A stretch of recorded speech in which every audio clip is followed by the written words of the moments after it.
very easy to be predictable, right? How would you become not predictable in such a drill? Just say it's static.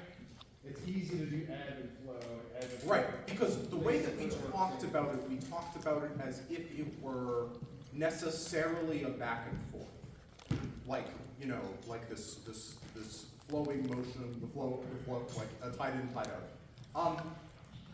I didn't say that you necessarily needed to do that. I said, make a credible attack. Now, you can go back and forth with your steps every time. However, one of the best ways to defeat someone in a scenario like this, where they're expecting to move back, they're expecting to spar, is to change that distance game as you're going through, right? So, for example, if I'm working with Diego, and I attack him, you know, I'm all the way out here, my full lunge is here, it's a little past him, but I really have to fully lunge. But what I'm throwing is like this. Well, I'm never gonna hit him, I can't hit him, right? I'm not in range, right? So one thing that I could do, for example, is that I could attack in, and then when he comes back to me, I could not retreat, and then I could hit his leg. Or, I could attack in, and I take a big step back, and I force him to come in, and then maybe I find a better opening for me to come in. So, this is an element of decision-making about the bout that is about the control of measure and finding your moment where you can actually hit. You don't have to throw an action here where you can't actually hit. And actually, I didn't say that you only had were required to make only one footwork action between each of your movements, did I? You know, if you wanted to, before you attack again, you know, you could do all this, and then you can further attack, right? Or you can push him back a little bit, and he doesn't adjust quite well enough, and then he's in range. That's an option as well. Or I could throw a slightly different version of my attack that is something that he's never seen before in his life. You know, for example, I could throw it like this. That would be interesting for him, and it would give him a little challenge to work with. So normally I was going to move on to another thing. I was thinking about moving on to another version of this. But I think what we should do first for another minute is I want you to go slower, maybe 20% speed, really a lot slower. And then I want you to forget what you just learned about the back and forth, and about the like necessarily timing the feet with the action. And I want you to play the game exactly as I said, which is when one person is attacking, the other one defends, then the other one gets a chance to attack. That doesn't necessarily mean that all of it has to happen in this way. Does that make sense? I want you to break the rhythm that you just established and try some other new things with your partner. Does that make sense? Yeah, all right. Still only direct attacks. Still only direct attacks at this point. You may now add cuts of all types. Any cut that you want. Please don't hurt it.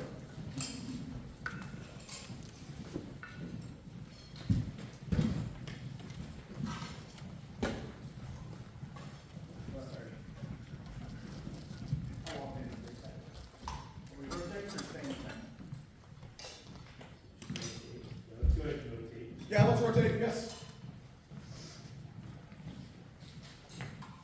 I get the other one. Yes, I'm the other one.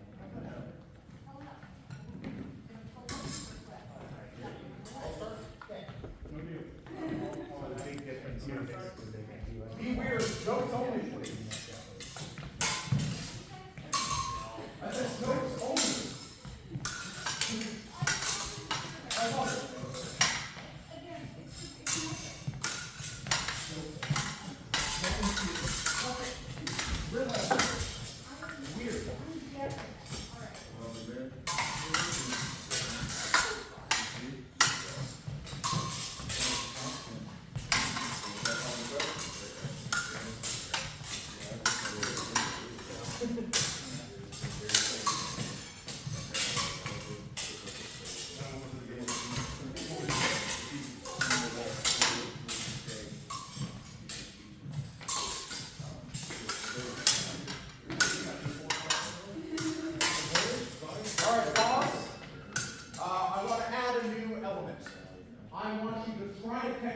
its leg.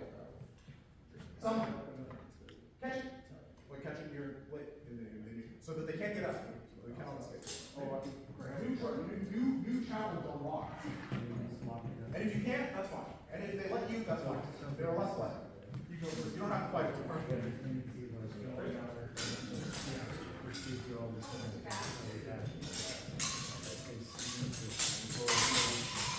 And then hold it. Don't let them out. Keep them.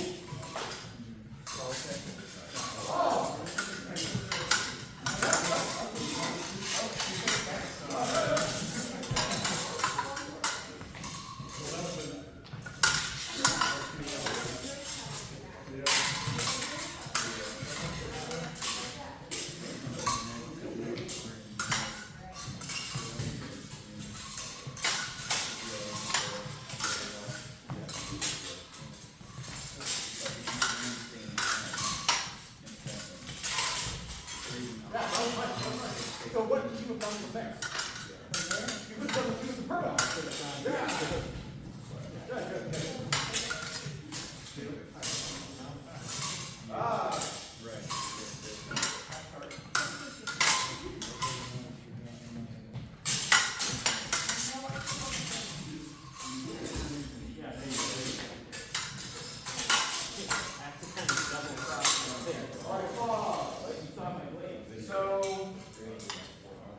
I think I want to try one more thing on this before we move off. I know that this is actually tired, and we've wanted to go far now. So let's not do this right with that.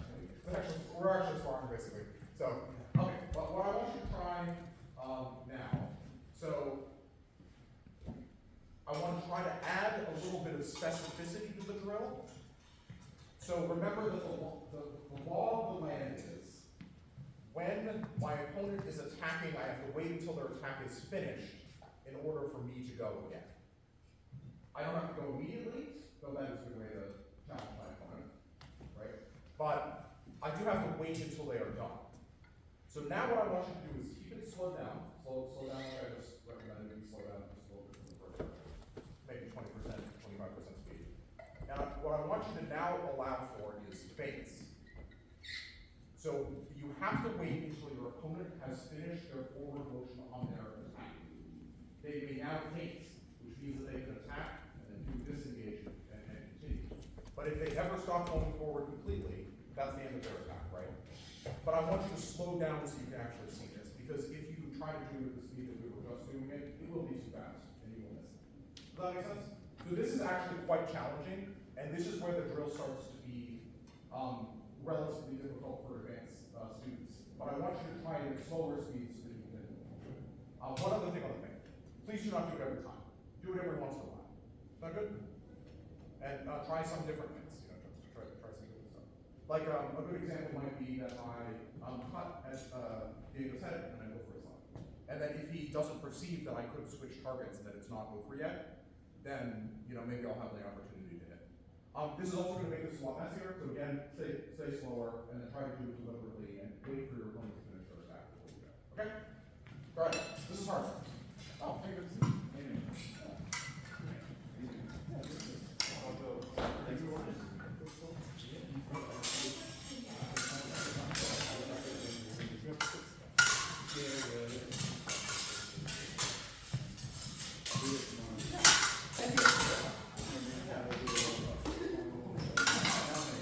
I'm a little quick to my energy.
so they're trying to throw their next thing before they've had a chance to think about what they're doing, which again, not really a requirement of the drill.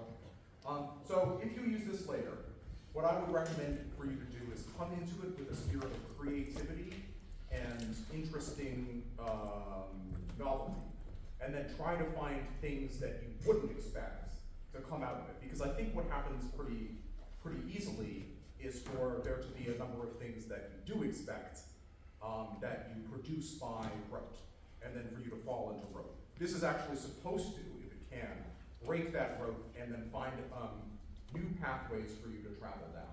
Places where you can catch your opponent's blade and hold it in contempt.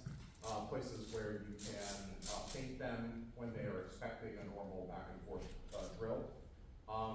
But anyway, try this out in your own time. And I think we're going to pause on that for now, and I'm going to add a couple of.